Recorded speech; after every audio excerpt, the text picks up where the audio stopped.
Hello everyone, இது SARunA Creations பாரம்பரிய சமையல் சீரீஸ். பாரம்பரிய சமையல்னு சொன்னோடனே நான் ஏதோ அம்மியில் அரைச்சி உரலில் இடித்து சமைக்கணும்னு சொல்ல போகிறேன்னு நினைக்காதீங்க.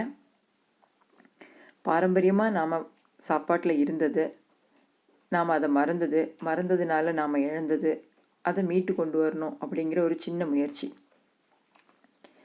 எங்கள் பாட்டி சமைச்சு நாங்கள் சாப்பிட்டது, எங்கள் அம்மாவோட தோட்டத்தில் விளைய வைக்கணும்னு நினச்சி ஆனால் நாங்கள் விளைய வைக்காமல் போனது, அதை இப்போ நாங்கள் எங்கள் மாடி தோட்டத்தில் கொஞ்சம் கொஞ்சமாக விளைய வைக்க ட்ரை பண்ணி அதை எங்கள் கிச்சனுக்கு கொண்டு வந்து சேர்த்துட்ருக்கோம். அதை உங்கள் கூட ஷேர் பண்ணலான்ற ஒரு சின்ன ஐடியா. இன்றைக்கி நாம் பார்க்க போகிறது பாரம்பரிய சமையல் சீரீஸ் 1ல் முடக்கத்தான் தோசை எப்படி செய்கிறது. முடக்கத்தான்ற பேரை நிறைய பேர் கேட்டிருப்பீங்க, நிறைய பேர் மறந்தும் இருப்பீங்க. முடக்கு அறுத்தான், சளியாக இருக்கட்டும் கவமாக இருக்கட்டும், நம்ம போகிற பிளாக்கை கட் பண்ணி அந்த பாத்தை கிளியர் பண்ணி விடுறதுனால இதுக்கு முடக்கறுத்தான் அப்படின்ற ஒரு பேர். இது கீரை வகையை சார்ந்தது, கொடியாக வளரும். இந்த முடக்கத்தான் கீரையை எப்படி வளர்க்குறது அப்படிங்கிறத என்னோடய சேனலில் இன்னொரு வீடியோவில் நீங்கள் பார்க்கலாம். இந்த கீரையை யூஸ் பண்ணி எப்படி தோசை செய்கிறது. இந்த கீரையை சும்மா பொரியல் மாதிரியெல்லாம் எடுத்துக்கிட முடியாது. இதை யூஸ் பண்ணி குழந்தைங்களுக்கு பிடிச்ச மாதிரி, ஆனால் அவங்களுக்கே தெரியாமல் ஒரு கீரையை நாம் எப்படி அவங்களோட ஃபுட்டில் சேர்த்து உடம்புக்கு நல்லது செய்ய போகிறோம் அப்படிங்கிறத இந்த ரெசிப்பியில் பார்க்கலாம். முடக்கத்தான் கீரையை க்ளீன் பண்ணுறதுலாம் ரொம்ப கஷ்டம் கிடையாது.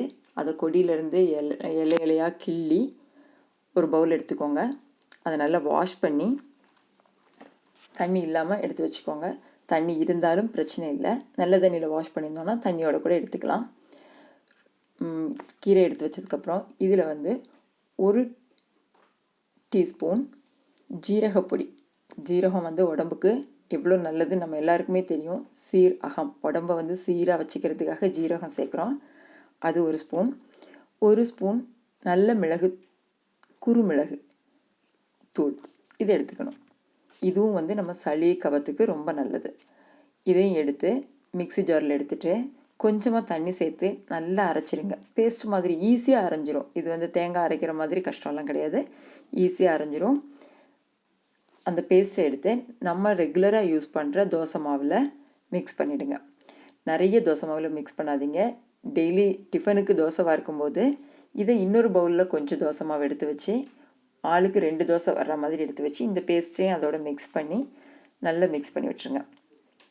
கொஞ்சம் கலர் க்ரீன் கலரில் சேஞ்ச் ஆகிருக்கும். இதை தோசையாக வார்த்து நல்லெண்ணெய் விட்டோ இல்லை நெய் விட்டோ குழந்தைங்களுக்கு கொடுத்தீங்கன்னா எந்த சட்னி கூடயும் இது சூட் ஆகும். முதல் நாள் 2 தோசை சாப்பிட்றவங்க அதுக்கப்புறம் இன்னும் 2 தோசை கேட்பாங்க. அதனால் இது தயவு செஞ்சு குழந்தைங்களுக்கு செஞ்சு கொடுங்க, நீங்களும் சாப்பிடுங்க.